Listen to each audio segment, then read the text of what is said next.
Hey guys, welcome back to Real Housewives Recaps. Today we're talking Mannequin. So I've broken this movie up into 3 parts. This is the second part. Go back and listen to the first one if you haven't already. But let's talk all about one of my favorite 80s movies, Mannequin. So this is the second part. Let's get into it. But first, check out my merch, link below. I got Midnight Toast, Justice for Steve. It's a load of pants. Or find me on Patreon. It's patreon.com/Real Housewives Recaps. So if you remember in the very first part, we left off with Emmy is the mannequin. Jonathan, of course, played by Andrew McCarthy. Emmy played by Kim Cattrall, our favorite. We just left off when she was starting to come to life. So Jonathan is, of course, he's an artist. We remember this from last time. He made her and she can come to life. He doesn't know the rules yet. We learn at this part that only he can see her move. Nobody else can. Okay, so she comes to life. Jonathan can see her. He's supposed to be picking up his date, Roxy, but, his mannequin came to life. So he's kind of distracted. We find out she loves to work with her hands. He's showing her around the store. They're just having this really interesting date where they walk around and tell about themselves and kind of look around. She loves to say she wants to work with her hands. She likes to build and invent things, much like Jonathan.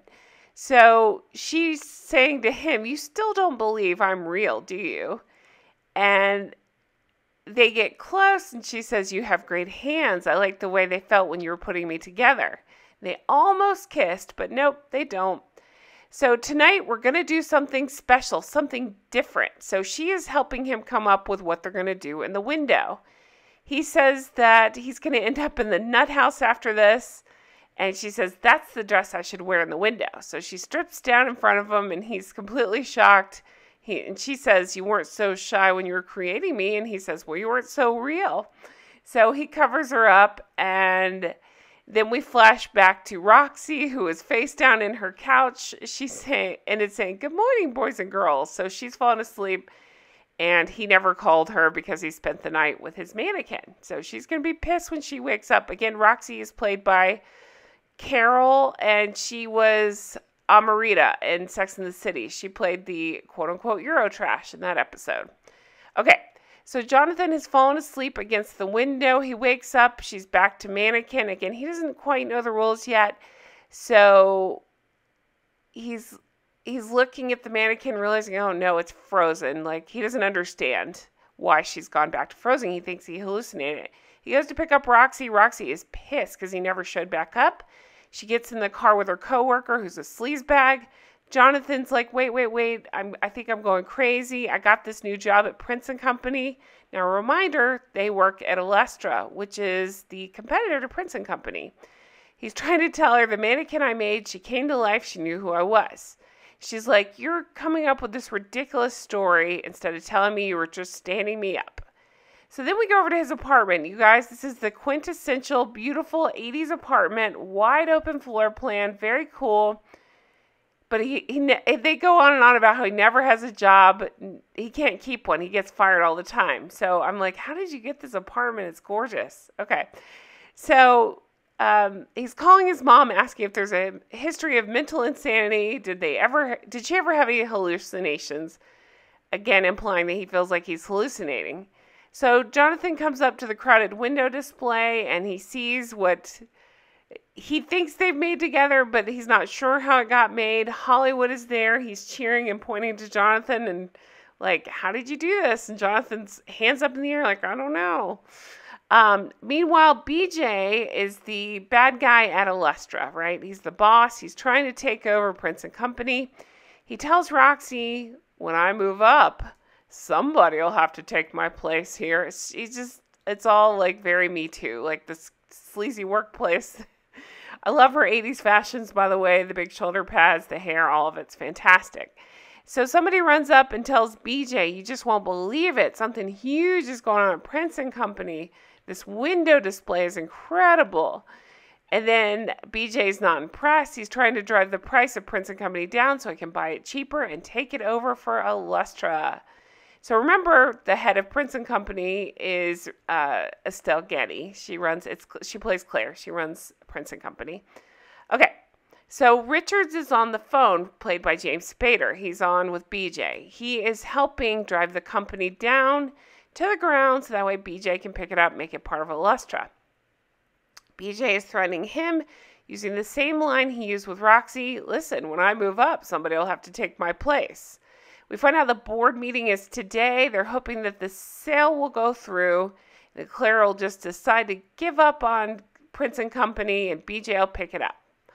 So at the actual board meeting itself, Richards is being an awful person, trying to get Jonathan fired. Of course, he doesn't want the value of the store to go up, and the windows he's creating, it's drawing a huge crowd outside. While Claire is pointing out, of course we want him. It's drawing a huge crowd outside. Maybe they'll come in to buy. Hollywood shows up. I love Hollywood. He's there to support Jonathan and says, don't tell anybody you saw me like this, meaning dressed in a nice suit, because normally he dresses very artistically. So Jonathan, he says if Jonathan is fired, Hollywood flies, and he tries to open the window. So Jonathan's like, no. Richard says he's going to fix everything. And Hollywood goes, like, no, we know the truth. So Richard's inside is saying, listen, I'm going to make sure this is taken down and he never works in this town again. So he's a terrible person. Claire is saying, listen, if they gather to look, they might stay to buy. Let's postpone this purchase for another, I think it was 6 weeks. And so the board votes and they agree, let's postpone this. Let's see if they can bring in more people. No pressure, Jonathan. Just make it nice. Bring people in. See if we can get people to stick around and buy. She's promoted him to visual merchandiser. So keep doing what you did last night. You'll be fine. He says it might have been a one-time inspiration because, again, he thinks he's hallucinating. He doesn't know that Emmy can come to life, just not when other people are around. She says, you're doing the job you were meant to do. Okay, then we see Felix. Felix and Richards are talking. So remember, they're kind of working together on the side, too. He kisses Richards' ass, and Felix is saying, I'll keep an eye on Jonathan. I'll give you a report. I'll let you know what he's up to. Okay. So then Jonathan, everybody's gone home. Jonathan's there. He's going to dress the window. He walks up to Emmy and says, hi, it's me, Jonathan. Do you remember me? He says, I guess it was just temporary insanity. And she comes to life. It's because he closed the window. Nobody else could see her. So we find out she used to date Christopher Columbus, a sailor who she told the world was round and never saw him again. He asked about Michelangelo, and there's a funny line where she said, he wasn't interested in me. He was more into some guy named David. Ha ha ha, statue of David. Okay, so then we see one of my favorite scenes. Jonathan and Emmy are walking around the store looking around. They almost kiss. Every time they almost kiss, something happens. This time she falls onto the buttons of the stereo display, seen here, and she's never heard anything like this. So she said, where do they hide the musicians?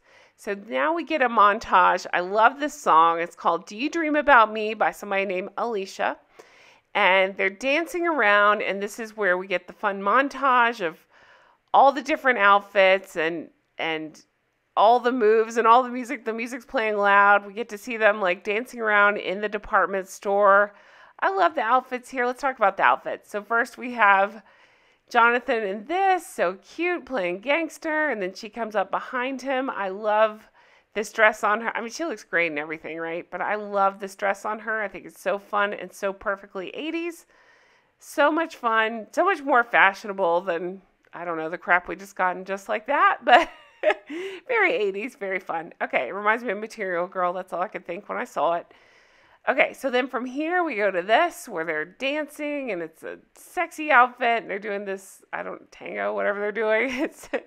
So it's lots of fun. We're seeing them dance. So when I looked up the information about the movie, this organ came up quite a bit. It actually is located in this, what's now a Macy's department store. I believe it's in Philadelphia, and it's the largest of this kind of organ in the world. So we see him playing the organ. We see Emmy dancing around in this fabulous dress. I mean, look how great she looks, right? Those legs, geez. And then from here, we see this punk rock 80s look. I love it. It's the hair, the outfit, very much 80s fashion. I always love this look as well. She just looks fantastic, and he's so cute. I always found Andrew McCarthy to be so cute. And we see them dancing around here. He lifts her up, and her legs move the same way as the display. So in the next looks, we see that he's smoking a cigarette and reading the paper. She's trying to get his attention. He's barely looking at her. So she has to pull out all the stops, and bam, there you go. So that gets his attention. He immediately looks up, and then he starts chasing her. And then we have the final scene of the montage where they're dancing around in these outfits. They're doing these funny mannequin poses, kind of catalog poses as well, where they're just standing still and acting like mannequins. So at this point, Hollywood walks up, and he thinks that Jonathan's dancing by himself, and he's like, woo! Jonathan tries to introduce him to Emmy, and Hollywood's like, One of my favorite lines here, Hollywood says, oh, maybe I could get G.I. Joe and we could double sometime. So I talked about it last episode. It's Meshach Taylor. I love him as Hollywood. He also reprised the role in Mannequin 2, Mannequin on the Move. Comment below if you saw that one. Unfortunately, I did see that one. I think I saw it more than once, actually. Christy Swanson, it was terrible.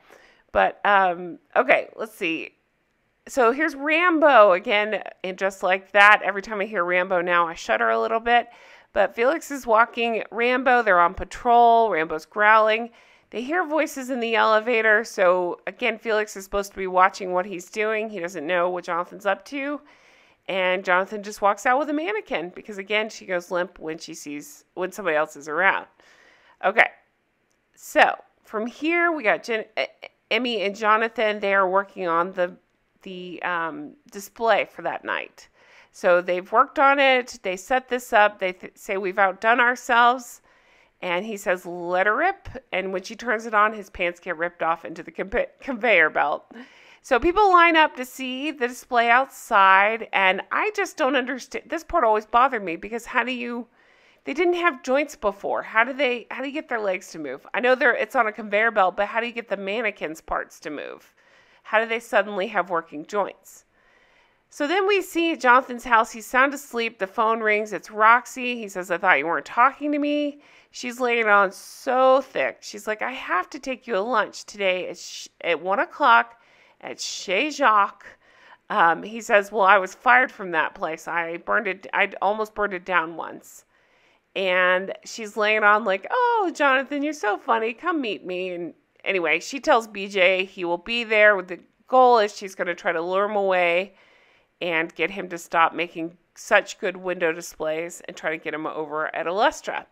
So Jonathan gets there. Again, he used to work at this place. That seems to be his MO. He had about 1,000 jobs. And when he's talking to him, the guy points out, you tried to burn the whole place down. And Jonathan's like, it's an accident. He's surprised that Jonathan's there to dine. And Jonathan says, your eyebrows are growing back nicely.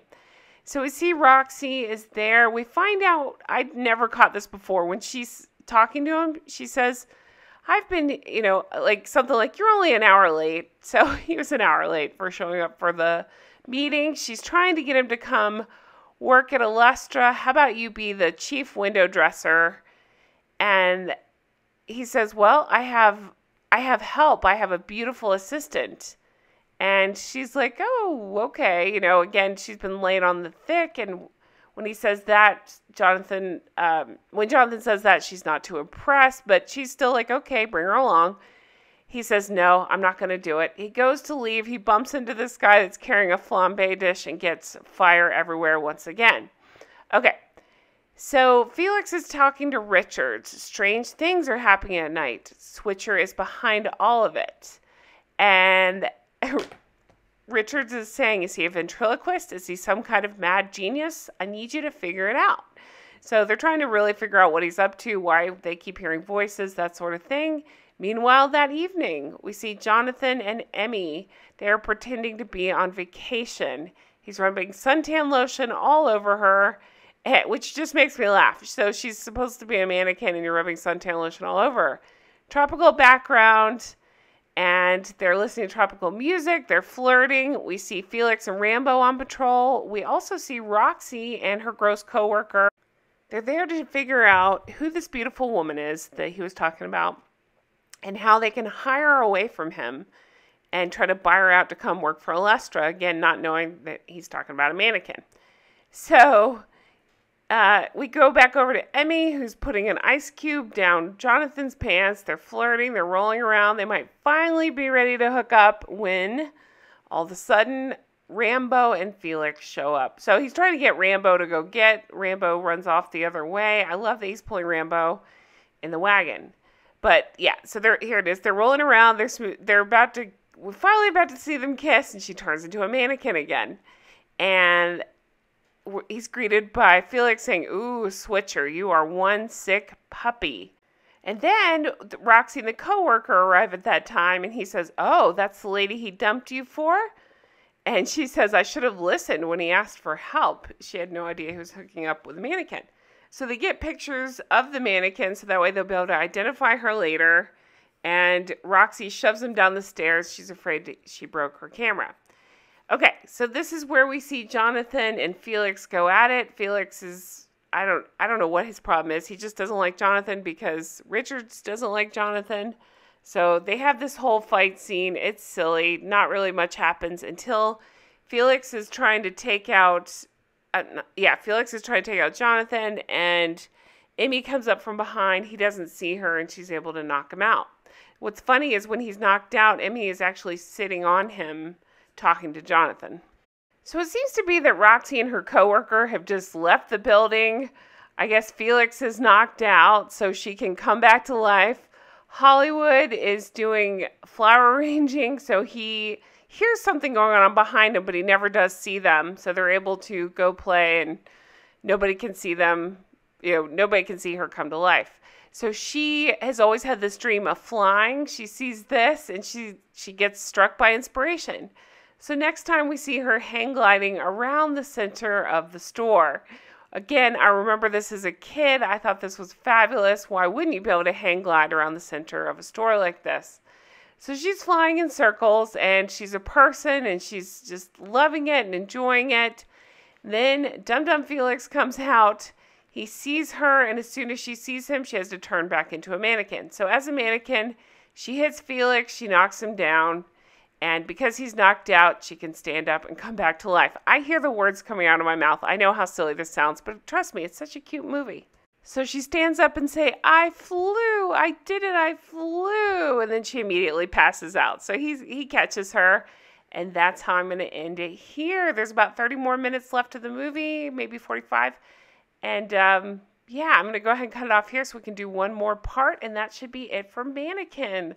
I really enjoy this movie. I put it in the Weekend at Bernie's category, one of those 80s movies I could probably watch on repeat 100,000 times and just always find something I love about it.